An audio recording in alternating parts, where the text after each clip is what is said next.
on this week's episode of Damsels in the DMs. I didn't grow up in an environment that was conducive to arts or even knowing that acting was an option. I was surrounded a lot by sports and grades. And so as a kid, I didn't have any outlets to express myself, but naturally was always a very expressive kid who just wanted to be a star and wanted to be out there, but I didn't really realize what that meant to me. In fact, as a kid, I was not allowed to watch Will and Grace, but I would secretly tape it on VHS. This is back in the late 90s. And I would, after my parents, everyone went to sleep, I would watch episodes of Will and Grace. I would write down the dialogue on this legal pad that I hid in my underwear drawer. And I would just rehearse the scenes from Will and Grace with my mirror at night. And so I've been acting since I was little, but like I didn't know that's what I was doing. I was just like, I felt the need to like express, and like my body knew I was an actor before I consciously knew that I was. This message is intended as a reminder that we are not licensed professionals, not psychiatrists or psychologists. If you have a serious problem, please seek professional help. The National Suicide Hotline is 1-800-273-8255. That's 1-800-273-8255. There's some damsels in the DM. Yes, queen. Tell us what's the vibe. There's some damsels in the DM. Please tell us what's the vibe. DMs, yeah we see them, yeah we read them. DMs, we don't need them, we just leave them. Please. Yeah. It's going down in the DMs. Bye. Hello, everyone, and welcome to another episode of Damsels in the DMs. I'm Lauren. And I am Ash. And guys, I have some good news. I've been stressing out about my visa situation for a very long time. And yesterday, June 21st, just because it's not going to be yesterday for you guys, I had my visa appointment, and I got there super nervous because I was like, these people are going to turn me away. It's the wrong visa type appointment. They're going to be like, please leave and come back with the correct appointment. But I get there, and actually someone that I met on set, she's going to Paris too to study at from NYU. She's going to Paris for a semester, and she was saying be prepared to be at the visa appointment for 3 hours. And I was like, God, like this is gonna suck. So I was like prepared to be there for 3 hours, but because I was prepared, I had everything that I needed, that I thought, like every possibility of what they were gonna ask me for, I had.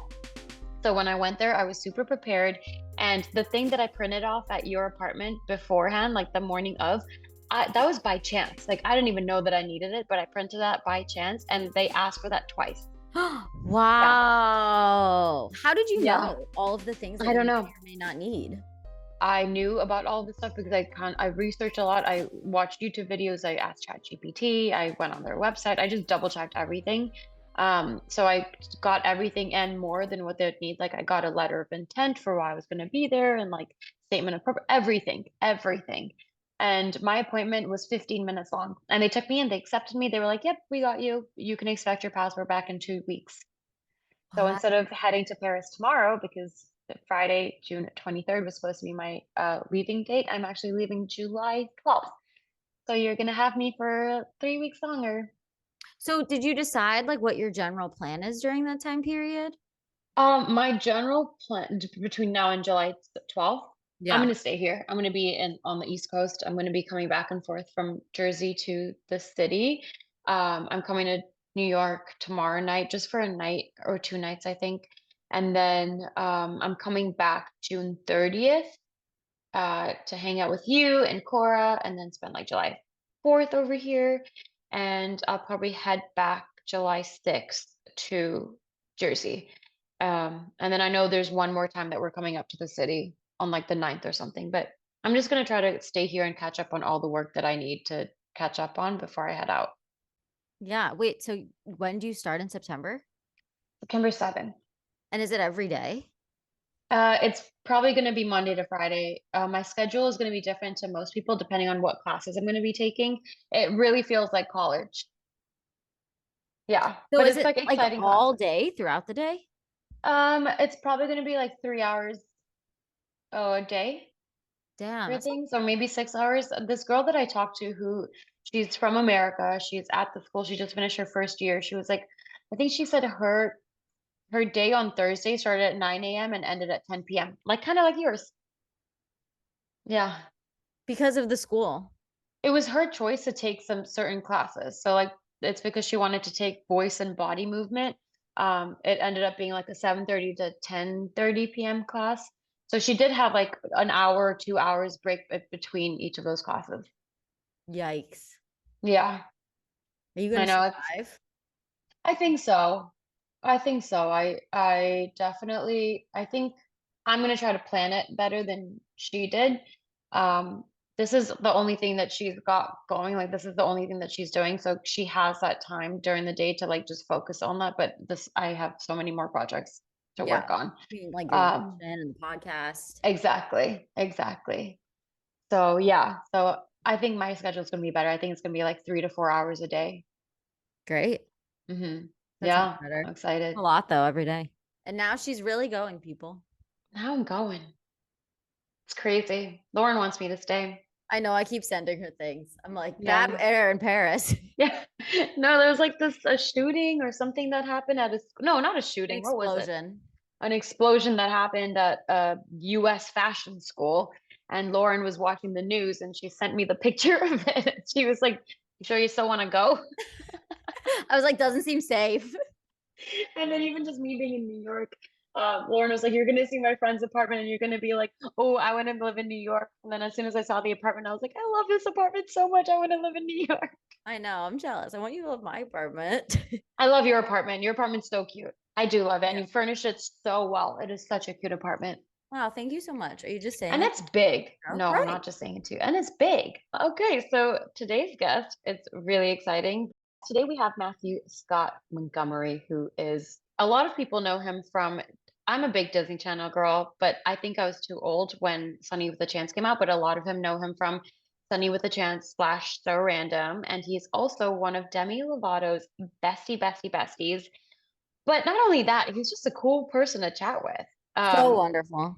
so wonderful, and the hustle, like you hear people's hustle in LA, but his hustle was like very creative. This was a very creative way for him to get his start Yes. in LA. That is one of the most interesting stories of how somebody got their start and like just so strategic. I really admire it. You know, I love people with hustle. So Yeah.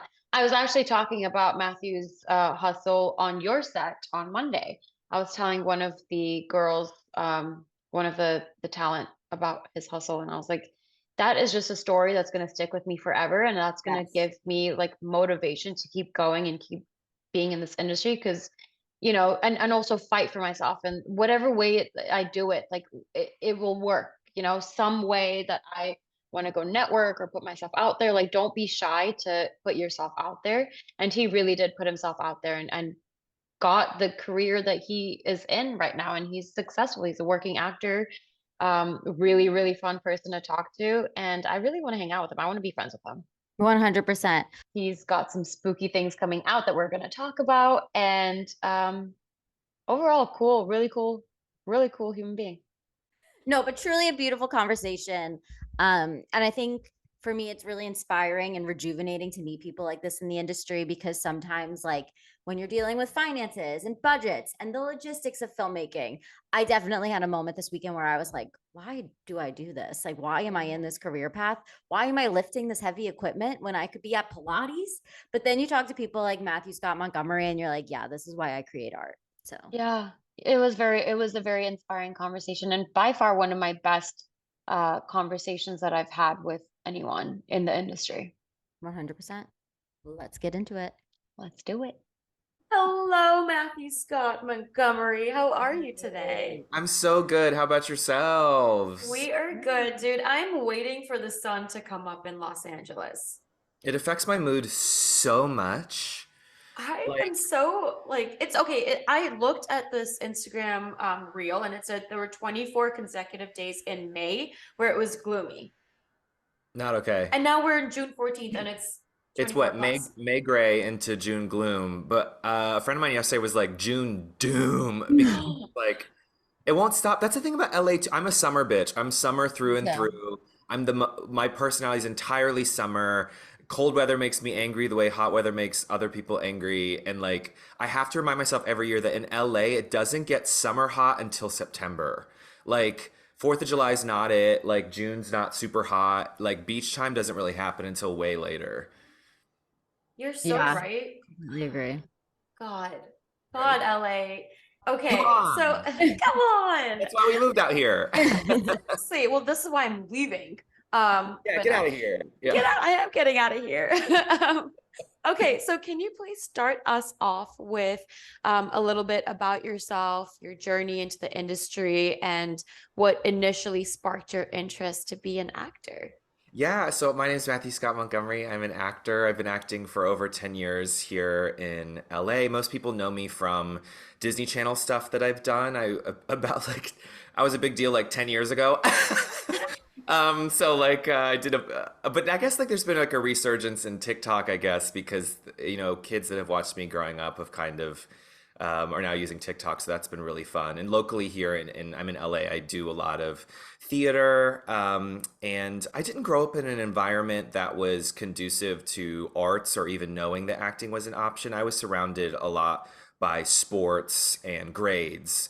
And so as a kid, I didn't have any outlets to express myself, but naturally was always a very expressive kid who just wanted to be a star and wanted to be out there, but I didn't really realize what that meant to me. In fact, as a kid, I was not allowed to watch Will and Grace, but I would secretly tape it on VHS. This is back in the late 90s. And I would, after my parents, everyone went to sleep, I would watch episodes of Will and Grace. I would write down the dialogue on this legal pad that I hid in my underwear drawer. And I would just rehearse the scenes from Will and Grace with my mirror at night. And so I've been acting since I was little, but like I didn't know that's what I was doing. I was just like, I felt the need to like express, and like my body knew I was an actor before I consciously knew that I was. Does that make sense? Hell Wow, that's yeah. I would beautiful. have acting class Yeah. with the mirror growing up, you know what I mean? So I haven't been professionally acting for as long as my body has been telling me that I should have been an actor. That's So crazy. when did you, where are you from, by the way? So I was born in North Carolina, but I grew up in North Carolina, Texas, New Jersey, and I lived in New York for a second. So all around. Yeah. And when were you able to start, like, when was your first acting class or like your first thing that you did as an actor Well, outside of the mirror scenes?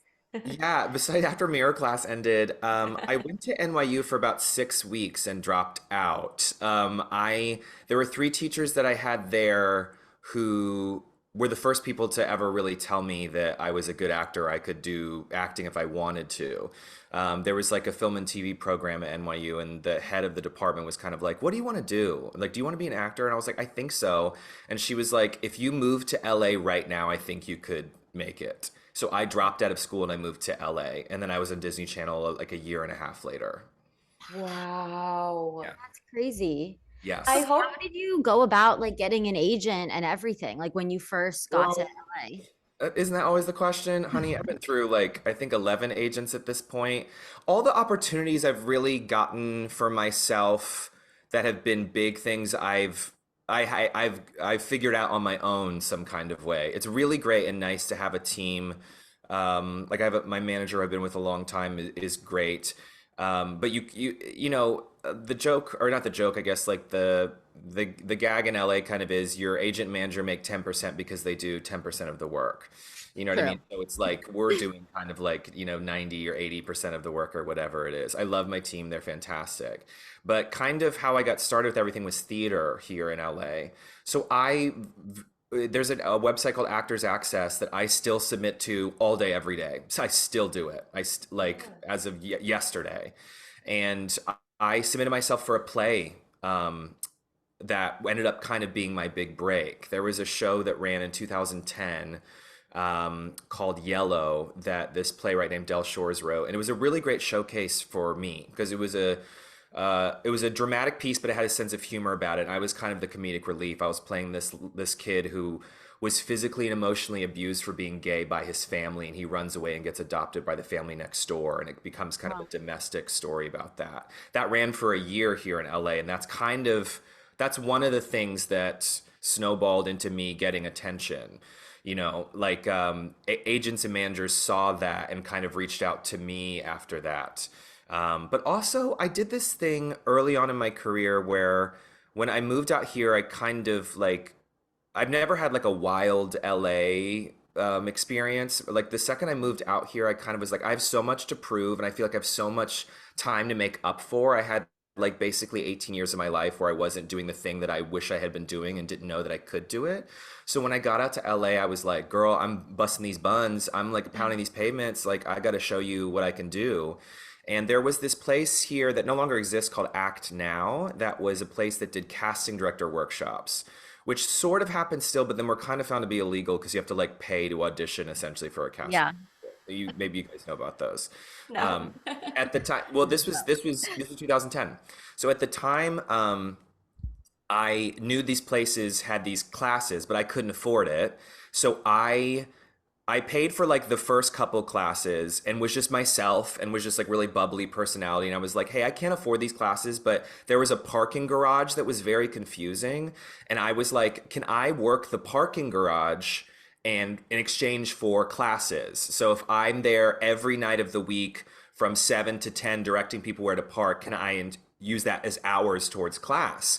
And they said yes. And what would happen was casting directors would drive through there every night to park, and I would tell them where to park. So you better believe for that 30 seconds I was speaking with them, I like gave the most personality ever that I ever had, you know what I mean? And would get to form relationships with these cast directors, some who are my very close friends because I met them just waving them through the garage every night for months.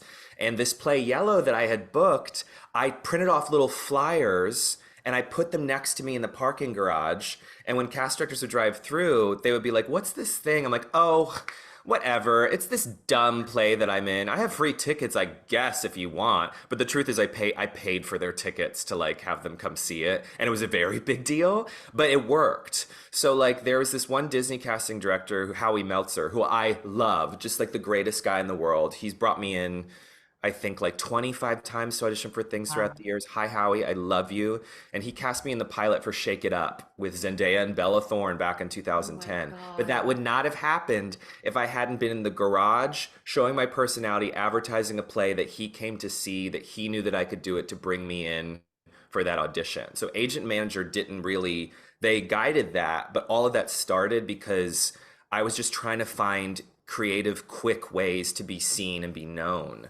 And that's what I did. That is a genius. hustle. Yes. Oh Yeah. my God.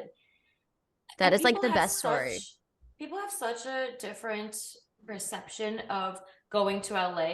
A lot of people that can, that end up leaving is like, I go to LA, I think I'm immediately going to get discovered by walking down the street, and then no one discovers me. So I'm like, fuck, like, okay. Yeah. Well, But this is hustle culture. Like, this is what you do. You put yourself out there and you find creative ways to get people to notice you and see you. And that's exactly what you did. That is so impressive. I think one of the best ways to try to wrap your head around that if you're starting off in the industry is to find a way to advertise yourself, but also be creatively fulfilled at the same time. I mean, like TikTok and all those things are really good ways to do that, where it's like you're satisfying yourself by creating something that you think is good or funny or pleases you, and then other people can kind of see it. My kind of way into that locally was theater. Theater is home for me. I always return back to theater. It's a little bit easier to access theater than it is film and TV. There's like less steps you kind of have to go through that. And I think it's probably the best training that you can have for acting in general, because you can't yell cut, the show must go on. This thing happens in theater that doesn't happen a lot of time in film and TV, where as an artist you get to tell a full story all the way through in one sitting, unless it's a time jump kind of play.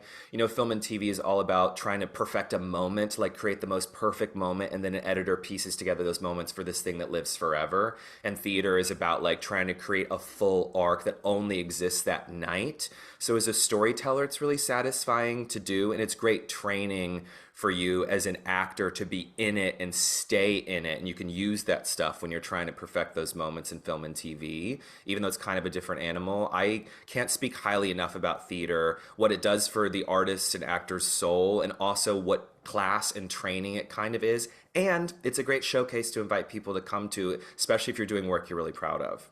So are you still doing theater now?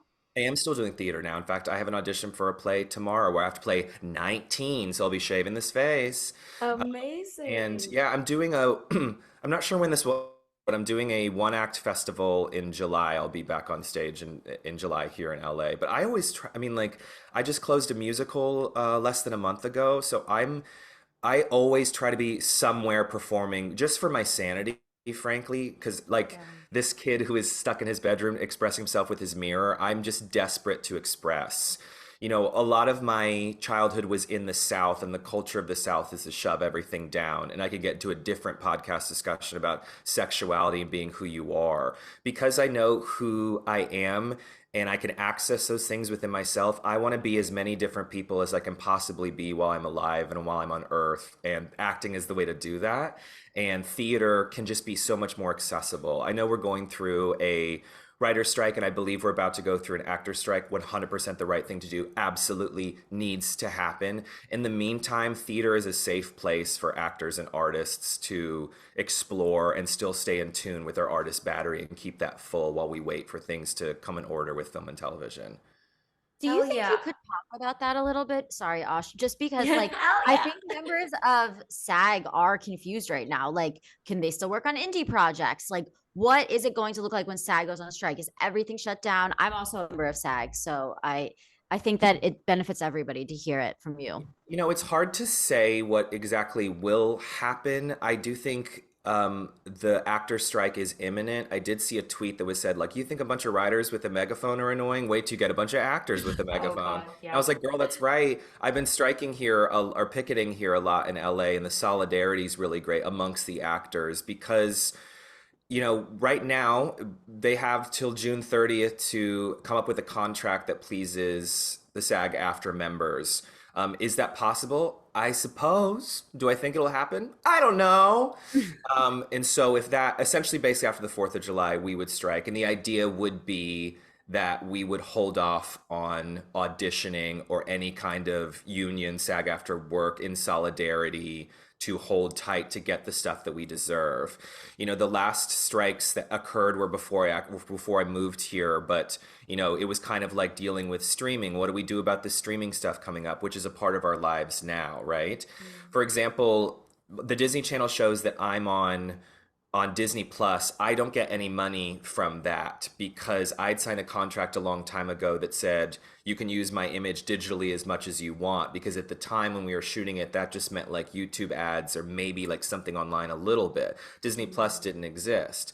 So and how it used to work is when you were on like whatever network TV show you're on or cable TV show, the day that the episode you shoot airs, you make what you were paid the day you worked. So if you got paid, I'm just going to use this, $1,000 to shoot one day on TV for an episode. When that episode of television airs, you make that $1,000 again. When it airs the second time, you make like $900. The third time, $800, and it goes down. And that's how we keep a living as an actor. Is those are residuals to keep us going while we audition our in between gigs. Because of streaming, that residual doesn't exist. So anything can be shown on any streamer as much as they want, and we as actors don't get paid additionally for that if it's not airing on TV or it's some very specific thing that we signed earlier. So right now, a lot of what the contract stuff we want to figure out is how do we get paid fairly?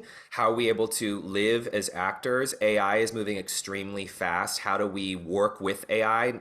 I think it's not against, I think it's how you work with AI so we're all paid for the work that we do.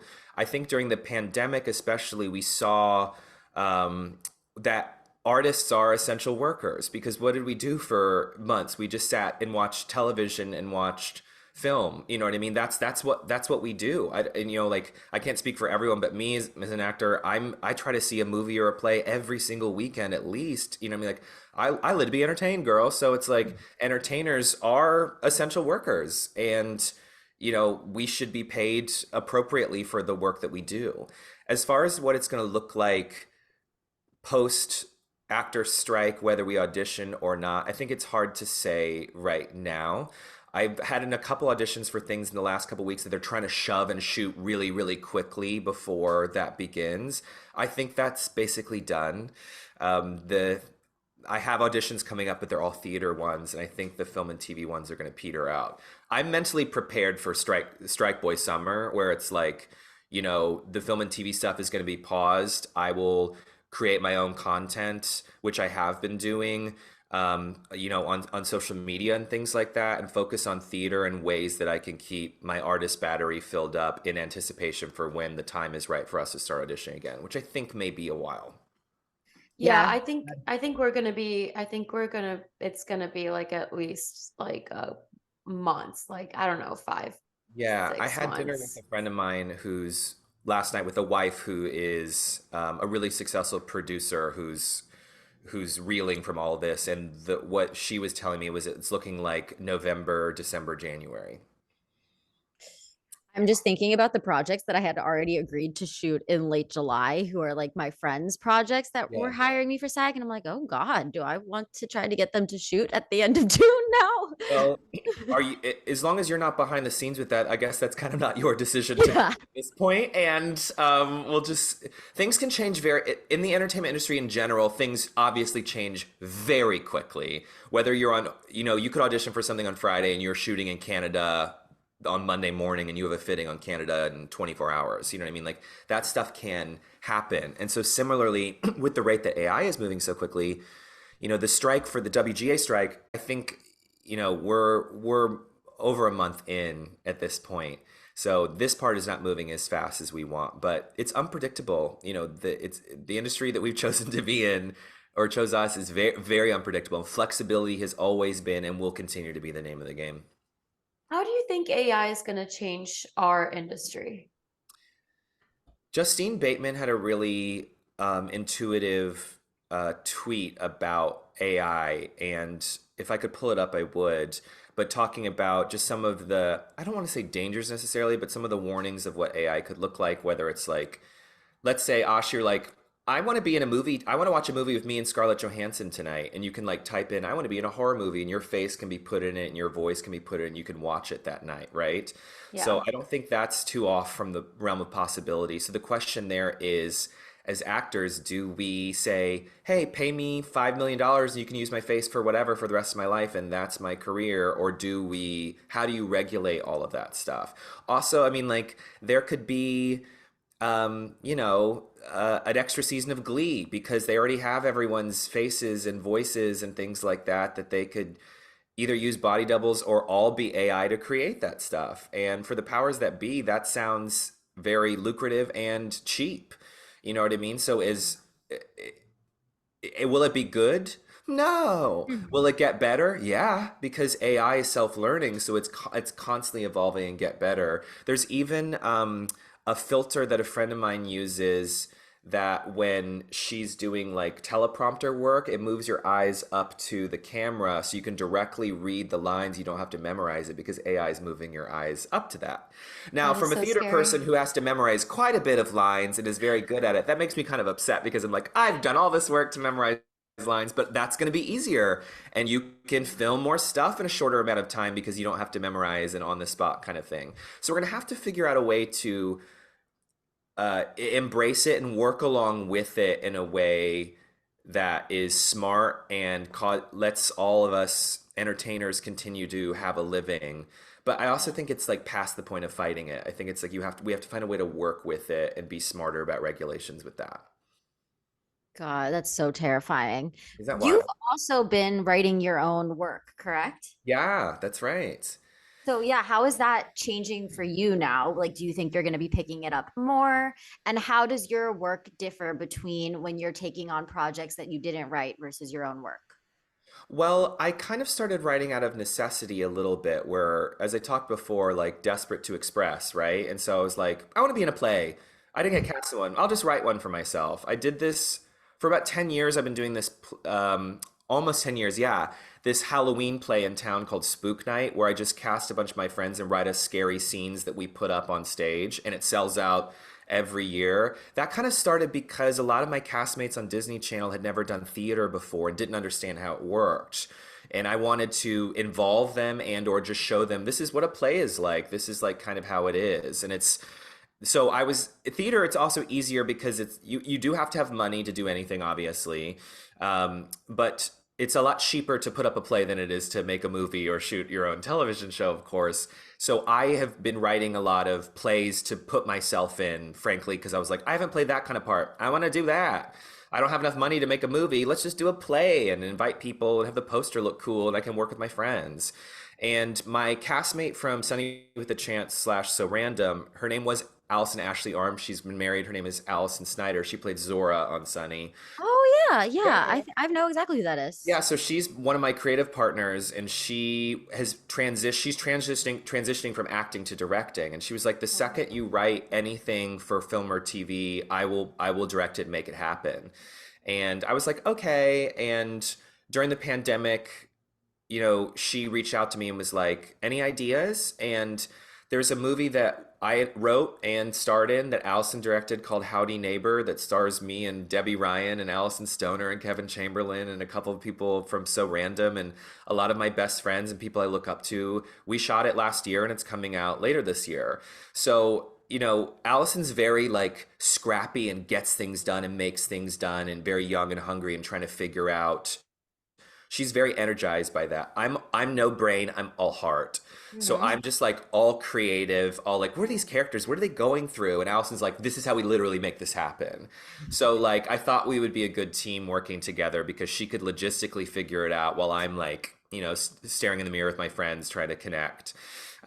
So we did a short film before the feature called Don't Turn Off the Ghost Light, which is kind of like a queer little ghost love story that stars me and my friend Chris Renfro. Chris Renfro is one of the greatest actors I've ever met, and they're one of my best friends, and I'm such a fan of their work. They were on Queer as Folk and the L Word and on the CW, and so we got to work together, and that film, Don't Turn Off the Ghost Light, just premiered at the Portland Horror Film Festival last weekend, and is a short, and we'll be doing the festival circuit for the rest of 2023, along with Howdy Neighbor. Howdy Neighbor is a campy queer horror movie loosely based on something that happened in my life that is a screen life movie. So it all takes place at a phone. So we have horror. It's horror, but there's a Zoom sequence that's very terrifying and ridiculous that we shot. And that's about to do the festival circuit as well. Its technical premiere is at the Soho Horror Film Festival's queer online festival at the end of June.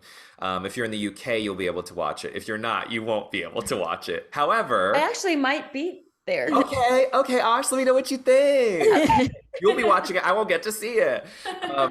But the movie's still being finished. The editing, because it's all digital, there's a lot of stuff that needs to happen in the edit to make it all look like it's on a phone or social media. And so there will be opportunities to watch it in LA, and the hope, of course, is to get distribution for that, whether that's in theaters or in a streaming platform later this year. The film's also a holiday movie. It takes place at Christmas time. So the idea is to have it out for everyone to see by the holidays in 2023. Is there a trailer out that we could share with our listeners? Right now, there is not a trailer out that you can share with the listeners. It's being edited, and if for some reason, I don't know if this should be off the record, if that's available by the time this episode airs, I can share that. One of the coolest and biggest days of my career so far is when Variety posted an article about it at the end of the summer last summer. That was news to me. I didn't know that was happening. And so I got a text being like, congratulations. I was like, huh? And then I saw my face on Variety, and they put me and Debbie and Allison together, and they had found out about it and picked it up. This was not something that at least I had pushed or even knew about happening. And because of that Variety article, we've gotten, gratefully, a lot of attention from that. So a lot of people have reached out to us about, when can we see the movie? Can we premiere it? Can we have it? The Portland Horror Film Festival, the Soho Horror Film Festival reached out to us and asked for Howdy Neighbor. And because it's digital, and we were like, sure. And so I think our publicist there's a couple outlets that want to premiere the trailer. So that would have to premiere first before I can give it to you. But thank you for asking. It's very exciting. Yeah, that is so exciting. Yeah. I do want to go back to Disney and your time at Disney. Yeah. What was your experience like? And do you feel like there were more opportunities that came out of Disney, or has it been hard to get out of being seen as a Disney actor? That's a really good question. The answer is yes and no. No, I'm kidding. Yeah. Um, I had a great time working for Disney, and I would love to work for them again. We call it pinned, but I was on hold for a different Disney show last year. That they went the other way with the actor, which was exciting because it was an openly gay part on Disney Channel, and so I was really bummed not to get that one, but very happy that that's happening. So I would love to and hope to work for them again. I'm in an odd age for Disney because they don't buy me, and I don't either as a parent quite yet, and maybe like a kooky teacher. No. I can't be a kid anymore, obviously. Um, so, But you're playing 19 tomorrow, yeah, right? but if I'm auditioning for theater, that's a different thing because there's Yeah. bright lights and I'm further away, and yeah, Josh and I are playing 18 on Monday. And I think work. and I'm sending like an aggressive email to the cast being like, no one wear makeup. Yeah. Oh wow, that's encouraging. I have such like a youthful kind of energy that I almost never audition for things that are 30, and like it's always like, Same. yeah. And I mean, like I'm a kid, so like I'll grow up at some point, but that's just who I am. I've always been like that. I had a really great time working on Disney Channel. I was originally cast in the pilot for Shake It Up, and then my part got cut down to basically 2 lines, and then that was it. But Disney remembered me and would bring me back in for stuff, and that's where Sonny with a Chance slash So Random came in. It was Sonny with a Chance for the first 2 seasons, and So Random for the third season. And that was kind of a whirlwind of a couple years because they worked you very hard. Um, in a way that was very exciting and led to a ton of opportunities. I mean, I probably wouldn't be talking with you two today if that stuff didn't happen. And I still get recognized on a daily basis from the Disney Channel stuff. And I'm very, very grateful for that. I love doing drama, but I don't usually get cast or called in for that kind of thing. I mean, the dream for me really would to be the comedic relief on a dramatic show, I think. I think Emma Stone's a really good example of how you take an actor who's primarily earlier known in their career for doing comedic stuff, but then has the dramatic chops to back it up. I think any really good comedic actor underneath is a really good dramatic actor. I haven't found a ton of pushback from the Disney stuff lately. At the time, I remember going in for a couple general meetings with casting directors, or I think I had one with CBS back in like 2013, where they were a little wary of I only had Disney stuff on my resume. However, in 2013, I did a film called Southern Baptist Sissies, um, that was full frontal nudity and had suicide, and I was crying, I think, in every single scene. And that was written and directed by the same director who did that play Yellow that I had done, the one that ran for a year. And so he knew what I was capable of, and so he showcased that in Southern Baptist Sissies, which a different section of people recognize me from, if that makes sense. So I feel like if you look hard enough out there, there is some dramatic stuff. However, I do know that like the comedy is what will kind of get my foot in the door. And I'm very happy to do that. I do a lot of musical theater here in LA, a lot of kind of like silly musical theater, and that's exercising a certain muscle that I think is fun. In my acting class, I got to do a lot of dramatic stuff. And people have been pretty open-minded, but I hope I continue to get to do all kinds of things. In Howdy Neighbor, it's not an overtly comedic movie. The comedy is kind of subtextual, and the comedy's there kind of in the dialogue, but there is some moments of real connection. There's a love story with me and another guy in the film that I think is really sweet and nice, and Debbie Ryan, who plays my best friend in the movie, we have some real genuine connections throughout the film. So it's not all silly and wild. There is some groundedness, which is fun to play, and hopefully I'll get to continue to show that. Do you feel like there are a lot of opportunities in terms of diversity and inclusion, or do you find yourself auditioning for mostly like straight heterosexual roles? I think the diversity inclusion, and I can only specifically talk to my experience as Yeah. a white, gay, cis man. And I think it's mostly gotten better.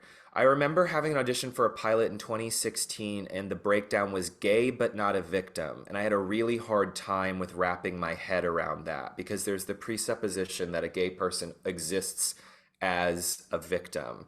So in everything that I write and everything I really want to work on, I actively pursue queer characters whose conflict involved in is not in any way indicative of their queerness. So in Howdy Neighbor, there's no slurs, there's no bullying because of being gay. It's just a movie about a bunch of gay people that are having fucked up shit that happens to them and has nothing to do with them being gay. I kind of have like a three strike rule for movies, mostly where it's usually like F slurs for me, or I went through conversion therapy. I was really violently bullied growing up. So I don't need to pay to sit and watch that anymore for entertainment's sake. So that's not something I hope to participate in. So I think we're getting better about that. We're having, more well-rounded, diverse people, for lack of a better word. I'm the biggest Halle Bailey stan in the world, and I could not be more obsessed with The Little Mermaid and all of that. And I'm very excited by and looking forward to when we're casting saying, why can't this be a Black woman? Why can't this be a disabled person? Why can't this be any of that stuff? There's only good things can come out of that. I'll never be able to understand how anyone could think any of that is anything but an absolutely great thing. That being said, there are times where you can tell scripts are written by a straight person. It's kind of hard to articulate unless you have the gay experience, and I'm feeling more empowered to say no to things. And when I've been offered scripts before that I've turned down, and I've pointed out, this is why I feel uncomfortable doing this. In fact, I had a phone call with the casting director this past December. I was offered a project that I found to be transphobic.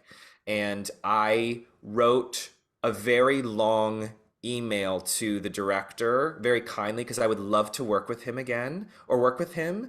But this was just not it for me. And the casting director and I had a really nice conversation. I felt very heard about that, and I feel very good about my decision with that.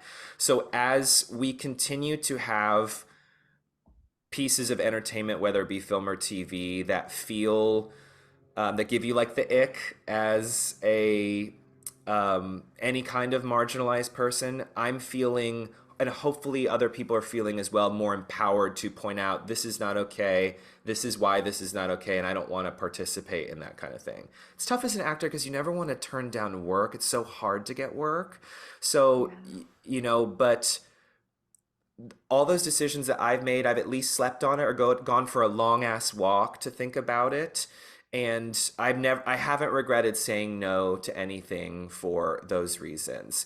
So I think it is getting better, and I think it could get even better. And I hope that it does. There's a lot of really exciting films coming out. There's this film called Bottoms that's coming out later this year that I have no connection to. I just saw the trailer to, and it's kind of like a teen sex comedy, for lack of a better description, but told through a lesbian or queer women's eyes, or queer teen girls. I think that's really, really exciting.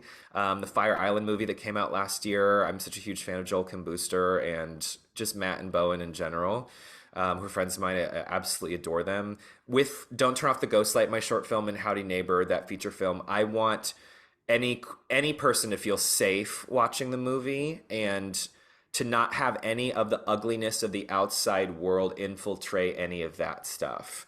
We don't have to have that in films. We have a lot of beautiful films that deal with it. I think Moonlight's one of my favorite movies, an incredible film. Those films are important. I think, conversion therapy movies, those stories are important to be told. Right now, I don't want to write anything in that space because I think there's more stories that we can tell for queer voices than just trauma. Yeah, I Yeah. also think you have to protect yourself at some point, right? Like reliving trauma and opening those wounds is not going to be helpful. And as an actor, as it is, you're putting yourself out there and you are bringing up past experiences in it's part of who you are. You can't, it's still in you, and you have to be so vulnerable. Like, why put yourself through anything that It's just not going to benefit you in this moment. I Yeah. also completely agree with what you were saying about how you can tell who has written the project based on how it was written. Because Yes. I felt that way about the way women were written. And I think it's so obvious when you can tell that a man is writing a woman. And that was why I got into writing, directing, and producing myself, was because I wanted the female experience to be written authentically. And I also cannot believe that you brought up The Little Mermaid, because Osh and I, the project that we were just telling you about, the person starring in it is Jodie Benson, who's the original Little Mermaid. So funny that you just brought that up. I just got off the phone with her. Wait, what is that project? Tell me more. It's about a coming of age story set in Quaker school, because I went to Quaker school for 14 years. Oh my gosh. I So cannot wait to see. That sounds amazing. I cannot wait to see that. maybe we'll connect on the festival circuit. That would be great. That's so exciting. Congratulations. Thank you. Thank you. But I want to go back to what you were talking about with the roles that you decide to take on. Hmm. What do you feel like fulfills you most? That's a really good question. That's a tough one to answer. As far as what fulfills me the most, I do think that there is as a queer person, there's a sense of relief I get when the audition or the part that I'm offered is a queer part. I do audition for straight parts, and I've played straight parts. There's a different level of work I kind of have to do when it is a straight character.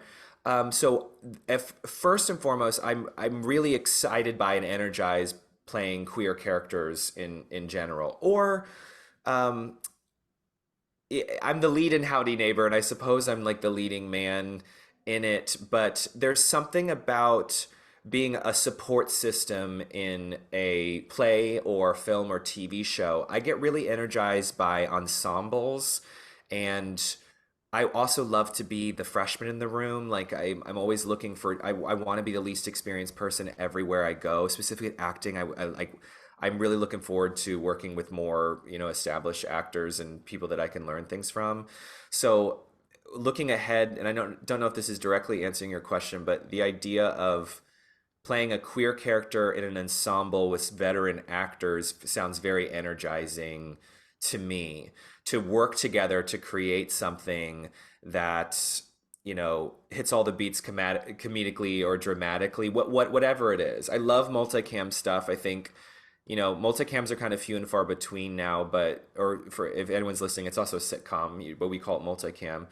um, I love those, and those are opening more to be more kind of dramatic in a way. So it's like you get the opportunities to make the audience laugh.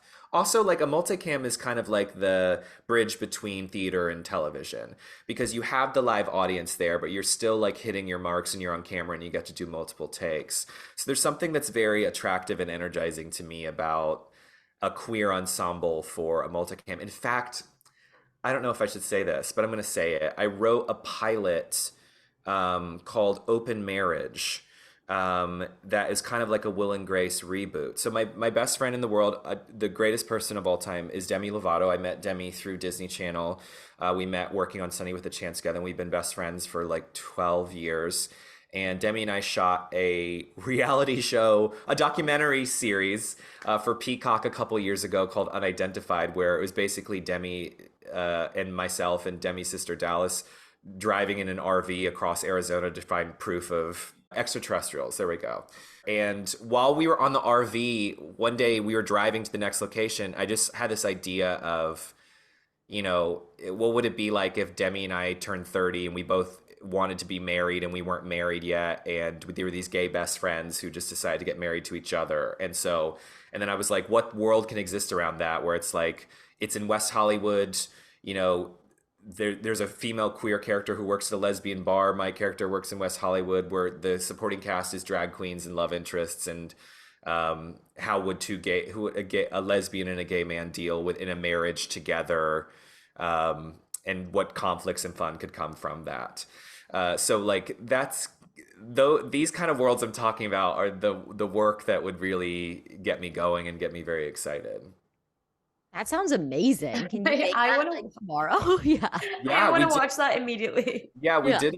I wrote it I went over to Demi's house and we just read it together out loud a couple months ago. Everything obviously writing wise is on hold right now, so I kind of tabled all of that stuff.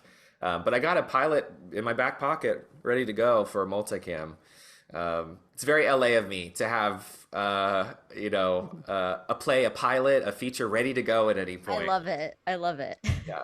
If someone presented you with the opportunity to be the lead star in a Broadway musical, or I already know what your answer is now, or the lead in a feature, like a major motion picture feature film with your biggest inspirations in this industry, like actors who are you playing alongside, who are your like, oh my God, like these are my people, which one would you choose? I would choose the film, but I would like to recognize how devastated I would be. The film, Yeah.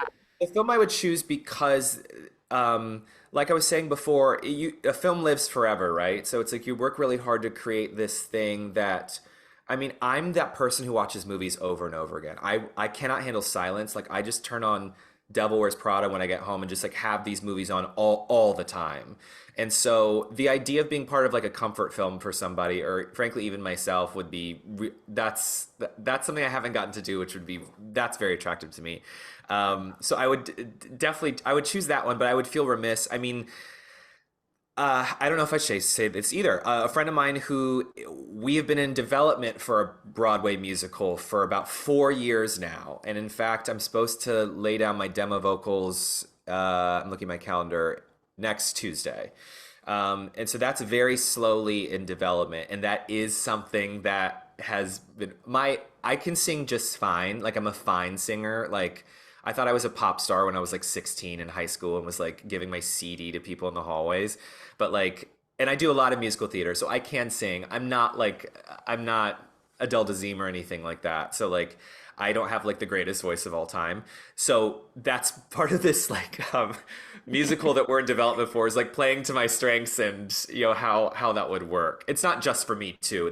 That's an ensemble piece that we're working on as well. So hopefully, Ash, to answer your question, both. Both. Oh my gosh, you can have your cake and eat it too. Absolutely. Right now, I would say the film. After the strike is over, and Yeah. it's a great contract, and it's good vibes all around. I would choose the film, but this is a great question.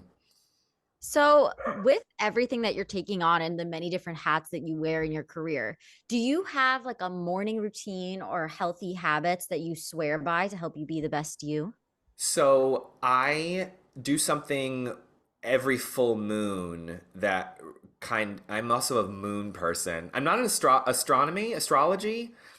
Osh is like, I am, and you're right. I'm No, like, no, no, no. I love the moon. I don't know the difference between astronomy and astrology either. I keep mixing the two up, but I'm obsessed with the moon. okay, so we're the same. Okay, got it. Like if you go if in my bedroom is just full moon stuff everywhere. There's literally a postcard of the full moon on my ceiling. So like I fall asleep under the full moon every night. In doubt for buying me shit, just buy me full moon stuff. So I go for a full moon walk every once a month. And all my friends know this, everyone knows this, and I walk around WeHo late at night, and I make a full moon playlist every month. And I do have a daily routine thing that I do, but the full moon thing is the first thing that comes to mind because that's so important to me. It feels like I need that once a month to look up at the moon, and I see the moon as God or the universe just winking down at me, being like, I know that month was hard. It's okay.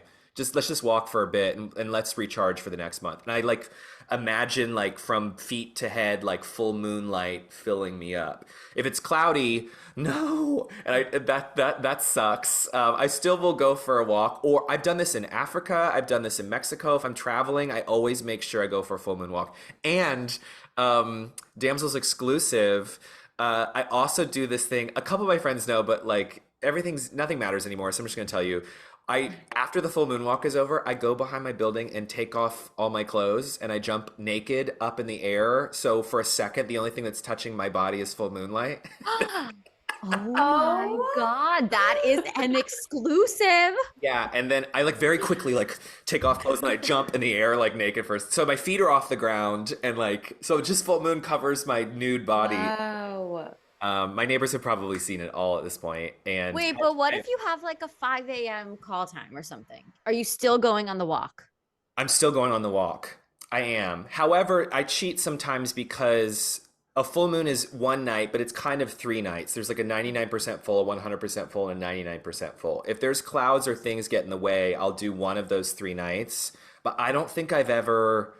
Sometimes it's a quick walk if it's an early day. You know what I mean? Like maybe I don't go for an hour. It's like a real quick thing. But like Demi this, Demi that, but Demi can attest. We did that, and we were in Africa together one full moon, and we went for a quick walk around and went out on like in the desert and quickly took our clothes off and jumped up into the whole thing. Wait, where in Africa were you? We were in the Maasai Desert in Kenya. Kenya? Yeah. Cool. I'm from Botswana, so I'm very, Oh my very God. much. Yeah. Yeah. I Yeah. want to go back so badly. Hopefully I can. Next time you go back, please do Botswana first and make that like a priority because that is Good the to it's the know. most beautiful country, and if you want to Uh-huh. do safaris, that's the best place to do it. Got it. We were Yeah. building, Demi had visited, and there were these women that had made these necklaces, and Demi brought them on tour and sold the necklaces with all the proceeds going back to the women. And I think it was something like it cost them like 2 cents to make, and the necklaces were like $20. So, and they sold out. So with the money that were made from the necklaces, a girls' school was able to be built. And so we went to go see the girls' school and help build a men's school out there. And then we went on safari afterwards. That's That's so amazing. cool. It was That's awesome. so It cool. was great. As far as like daily routine goes, I read this thing a couple months ago, and I think it's the truth, where within the first hour of waking up, you should see the sun, like go outside and see sunlight. Yep. Andrew I have Huberman. noticed a major difference in the days I do that and I don't do that. I used to think clouds were sexy. I think I'm good on clouds for the rest of my life because it's been so dreary in LA. I think this is boring to listen to if you don't live in LA, but just understand if you're in LA, we've been miserable because we're 6 months in and we've seen the sun like 3 times this year. Like, what is going on? So, like, I go for another walk. In the morning, I try to go for a walk around the neighborhood. And I'm giving you all the exclusives. It doesn't matter anymore. Depending on the time of year, I listen to a certain song as I walk around the neighborhood. And I have like a summer mix ready to go. But for the month of May, I listened to When Will My Life Begin from the Tangled soundtrack, the song and the reprise. So if you saw me in WeHo stumbling around, glasses on, I was listening to the Tangled soundtrack every morning, trying to get my son in to get me going. I think it's tricky in 2023 because it's like we're looking down so much. You just go to your phone, and like the second you wake up, you're putting out fires on your phone or whatever terrible thing is happening in the world, or you want to check something.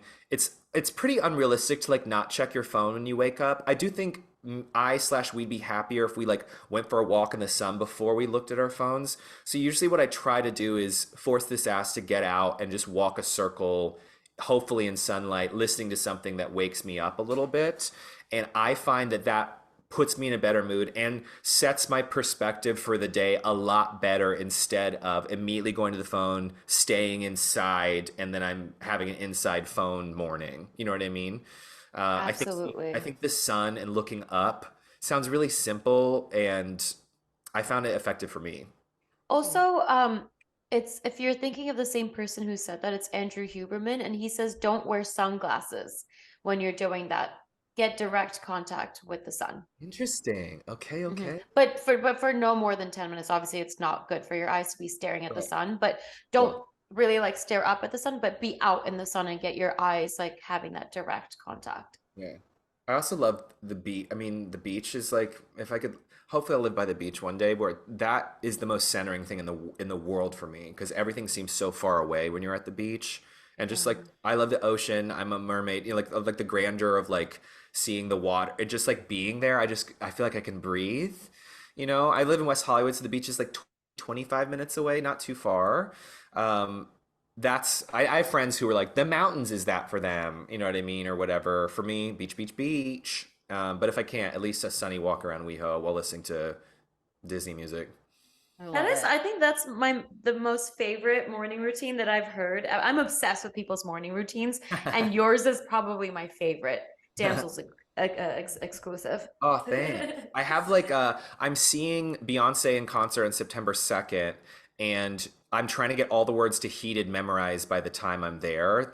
It's the like third to last song I think on renaissance. So starting summer's officially the 21st next week. This is what a lunatic I am. I'm going to listen to Heated on my walk every morning until I get the words exactly right so I can know every word for September 2nd. Oh my God, I love that. I used to do that for the Jonas Brothers concert. Oh my gosh, yes. Burnin' Up is on my summer mix every year. Great song. Yes. Okay, going into our DMs questions. Lauren, Yeah. were you gonna say the exact same thing as me? No, I just wanted you to say it. It's so much better. Okay. Please can you tell us the funniest or weirdest or inspiring or most intriguing DM that you have ever received? I want to preface this short story by saying, let's laugh at this, and this is not a sad thing. This is funny, and it's one of my favorite things. So I just want to start off by saying this is great. This DM. The sad part is my dear friend Leslie Jordan passed away last year. Leslie and I worked together on Southern Baptist Sissy, Southern Baptist Sissy is the movie I was talking about earlier. And dear friend adored him, and he passed away last year. It was very, very sad. However, I get a DM on Instagram from Leslie Jordan like a week after he died. And I see a notification on my phone. I was like, Leslie Jordan DM me. And it was something like, I love you. Thank you for the support. And I was like, what? I was like, Leslie Jordan is communicating with me from beyond the grave. And I checked the DM. It's Leslie's wonderful boyfriend who still runs the account on Instagram. To this day, Leslie posts all the time. But to get that DM from Leslie Jordan after he had passed away was terrifying, thrilling, validating, comforting.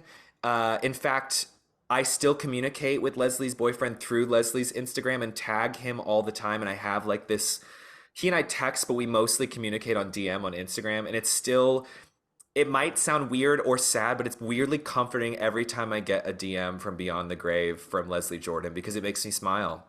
Aww. And he was such a lovely, beautiful, bubbly, naughty, ridiculous, smart, funny person that any of those attributes they come flying back to me anytime I see on my notifications that I have a DM from Leslie Jordan or is reposted my story or whatever it is.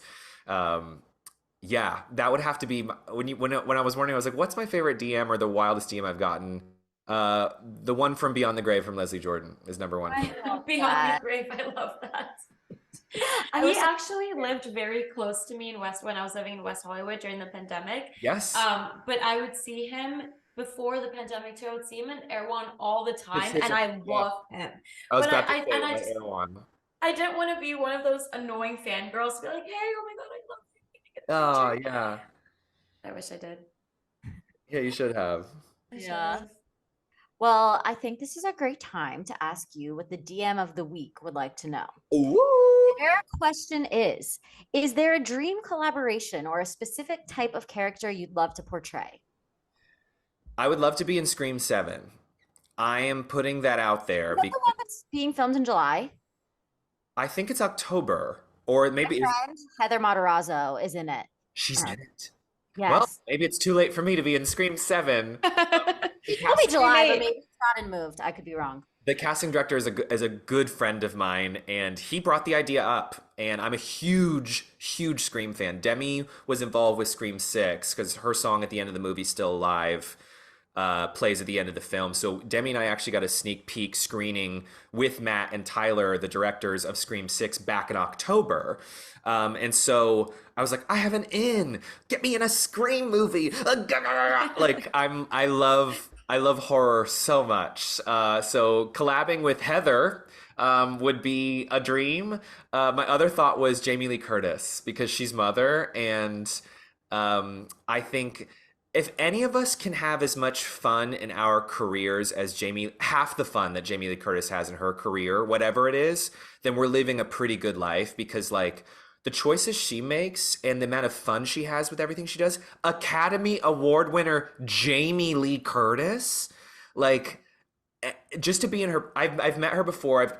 She and I have mutual friends. I kissed her on the mouth one night, but like we don't. I know it's not wild, but it was really brief. She wouldn't remember. Like that sounds awful, but like that. She wouldn't remember. She was just so drunk. She wouldn't remember that. Well, definitely not. She's been. A friend of mine is really close with her and brought me as his plus one to the Halloween 2018 premiere. And we just spent some time together that night. It was just a very like, nice to meet you kind of thing. She's very effusive and demonstrative, and I'm very that way. So to get to collab to her in an artistic level, Jamie Lee Curtis. It's got to be Jamie Lee. This is literally you manifesting what's about to happen in the near future. Just letting you know. The And I first thing cannot manifest wait to see is, this happen. My first manifestation is a great contract for SAG-AFTRA. That's like really what that's the most important Yes. one before Scream 7 or 8 or whatever it is, or Jamie Lee. But those are my first thoughts. Great DM. Yes.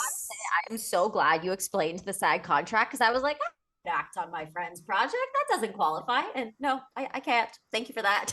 Well, we'll just keep in touch about it for the next 3 weeks, and maybe it'll evolve in a way where we can make it all happen, you know? Fingers crossed. Yeah.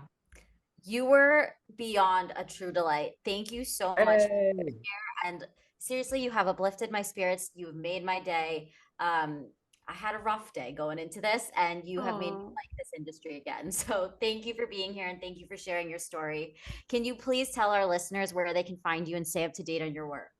Hey, yeah, you can find me at Matthew Scott Montgomery on TikTok, Matthew_Scott_Montgomery on Instagram. It has the blue check. I don't have a blue check on Twitter anymore, but Twitter's dead, so it doesn't even matter. But I am on Twitter. Who cares? But yeah, Instagram, Matthew_Scott_Montgomery, and Matthew Scott Montgomery on TikTok. Yay. Thank you, Matthew. You're honestly the best human being, and I'm so happy you came on. Thank you. Thank you so much for having me. I've had better mornings as well, and this made it, this will be the high point of the day. So thank you so much for cheering me up as well. All right, everybody. Well, thank you so much for tuning in to another episode of Damsels in the DMs. One small thing, Osh, I realized because I was looking at photos of my moderating that I held my mic like the entire time where other people put it down. And it's definitely because you have me holding my mic from the I know, I'm podcast. sorry. So I'm like so adjusted now to just always holding it. I also couldn't get more pictures of you because I was sitting at this angle and you were like Well, I was this. tilting to face them so I could Yeah, see I know, them. but like I would have been like worthless getting more pictures because it would have been the same thing of you like this. I could have moved, but I don't know. talked out sometimes. I talked out. But it's hard. It was like for 1 second. Like I can't, click it. But you gotta work harder. I tried. Listen, that's what your Work smarter, boyfriend's not for. harder. We had 3 photographers here. Someone had to have gotten one picture that you could see your face. That's true. That's true. Yeah. All right. Anyway, tell the people what they gotta do. So please rate, review, subscribe, and keep sending us your DMs of the week and let us know who you want to talk to. We've got some really cool people coming up. We've just had some cool people. What'd you say? Interrupted me like that? Through October, like Yeah. adding on and you were saying, oh, not interrupting people. We do have people coming in. We're booked until the end of October, which is really awesome, and we still have more people coming, which is really cool. All right, everybody. Well, it's been another episode of Damsels in the DMs. Until next time. It's going down in the DMs. Bye. Bye. DMs, we don't need them, we just leave them. Please. Yeah. It's going down in the DMs. Bye.